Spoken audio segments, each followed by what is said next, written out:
चलिए सबसे पहले हिस्से को समझते हैं, मेरी की दयालुता। यहीं से हमारी इस दिलचस्प कहानी की असल शुरुआत होती है। अब हमारी कहानी की मुख्य पात्र मेरी को ही ले लीजिए।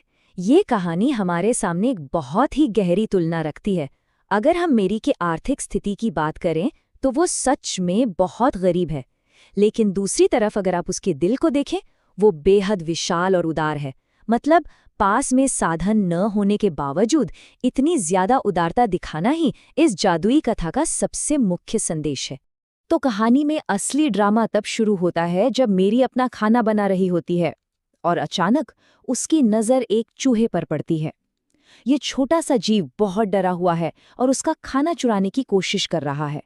अब सोचिए, पकड़े जाने के डर से वो बेसहारा सा जीव बिल्कुल सहम कर छिपने लगता है। ये एक ऐसा तनावपूर्ण पल है जहां मेरी की प्रतिक्रिया कुछ भी हो सकती थी। लेकिन सबसे कमाल की बात यह है कि मेरी ने उस पल क्या किया। चूहे को तो यही लग रहा था कि अब तो सजा पक्की है, इसीलिए वो डर के मारे छिपा हुआ था। पर मेरी को गुस्सा आने के बजाय उस पर करुणा आ गई। उसने उस नन्हे से चोर को सजा देने के बजाय अपने उस थोड़े से भोजन में से एक छोटा सा टुकड़ा उसे दे दिया। ये दया का एक पूरी तरह से निस्वार्थ काम था। अब आते हैं दूसरे हिस्से पर, ईश्वरीय रोशनी और भविष्यवाणी। यहाँ से कहानी में एक ऐसा चमत्कार होता है जिसकी किसी ने कल्पना भी नहीं की थी। कहते हैं ना, सच्चे मन से की गई दया का फल तुरंत मिलता है। मेरी के इस छोटे से काम के ठीक बाद अचानक एक बेहद खूबसूरत और चमकती हुई ईश्वरीय रोशनी उसके ठीक सामने प्रकट हो जाती है और मेरी तुरंत समझ जाती है कि नहीं, ये कोई साधारण रोशनी नहीं है, ये सीधे ईश्वर द्वारा भेजी गई है। और वो ईश्वरीय रोशनी कोई छोटी मोटी बात नहीं कहती, वो एक बहुत ही शक्तिशाली भविष्यवाणी लेकर आती है। रोशनी मेरी से कहती है, बहुत जल्दी तुम्हारे घर में एक बुद्धिमान बच्चा जन्म लेगा जो आने वाले समय में यहाँ का राजा बनेगा और जिसका नाम होगा हमेशा सया। सोचिए जरा, एक गरीब लड़की के घर में सीधे एक भविष्य के राजा के जन्म की बात कही जा रही है। बिल्कुल रोंगटे खड़े कर देने वाला पल है ये। अगर हम इस ईश्वरीय जनादेश को ध्यान से समझें तो इसमें कुछ बहुत ही स्पष्ट निर्देश दिए गए हैं। पहला, एक बुद्धिमान बच्चे का जन्म होने वाला है। दूसरा, उसका राजा बनना तय है।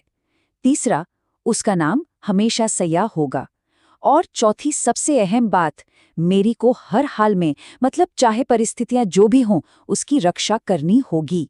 ये मेरी के कंधों पर एक बहुत ही बड़ी और पवित्र जिम्मेदारी डाल देता है। वैसे रोशनी सिर्फ ये संदेश देकर ही गायब नहीं होती। इसके बाद का उसका सफर और भी जादुई है। भविष्यवाणी देने के बाद वो रोशनी रात के आसमान में ऊपर की ओर उठने लगती है और फिर देखते ही देखते एक तारे में बदल जाती है। और सिर्फ तारा ही नहीं, बल्कि वो बाकी सभी तारों से कहीं अधिक तेज चमकने लगता है। एक ऐसी निशानी जो हमेशा के लिए आसमान में दर्ज हो गई। तीसरा हिस्सा, जानवरों में उम्मीद की किरण। चलिए देखते हैं कि इस चमत्कार का सिर्फ मेरी पर ही नहीं बल्कि आसपास की पूरी दुनिया पर क्या प्रभाव पड़ा। अब देखिए बात कितनी तेजी से फैलती है। पहले ही सेकंड में क्या हुआ, उस ईश्वरी रोशनी ने मेरी को भविष्यवाणी दी, पर अगले ही मिनट में जिस चूहे को मेरी ने खाना दिया था ना, उसने चुपके से ये सारी बातें सुन ली। फिर क्या था, 5 मिनट के अंदर उस चूहे ने जाकर जानवरों के पूरे साम्राज्य को इस नए राजा के बारे में बता दिया और 1 घंटे के भीतर सारे जानवर उस नए और चमकते तारे को हैरत से देख रहे थे। मतलब जो चूहा थोड़ी देर पहले डर के मारे छिप रहा था, वो अचानक से पूरे साम्राज्य के लिए एक शाही संदेशवाहक बन चुका है। क्या कमाल का बदलाव है। और इसी घटना के बीच हमारी मुलाकात एक नए किरदार से होती है, बोजो नाम का एक गधा। अब देखिए, बोजो कोई जादुई प्राणी नहीं है। इसके बिल्कुल उलट वो बस एक बहुत ही मेहनती और थका हारा जानवर है जो अपने पिता के साथ दिन रात कड़ी मेहनत करता है। वो बस इस उम्मीद में है कि शायद कभी तो अच्छे दिन आएंगे। ये किरदार इस पूरी कहानी में एक बहुत ही सच्ची और भावुक गहराई जोड़ देता है। जब बोजो आसमान की तरफ उस नए चमकते तारे को देखता है तो वो अपने पिता से कहता है कि शायद ये तारा जादुई रूप से उनकी किस्मत भी चमका देगा। उस एक चमचमाते तारे ने बोजो जैसे थके और संघर्ष से जूझ रहे प्राणियों के मन में भी भविष्य के लिए एक बहुत गहरी आशा जगा दी है। ये साफ दिखाता है कि कैसे एक छोटा सा चमत्कार अनगिनत जिंदगियों को छू सकता है। और अब आते हैं आखिरी हिस्से पर, कहानी का सस्पेंस।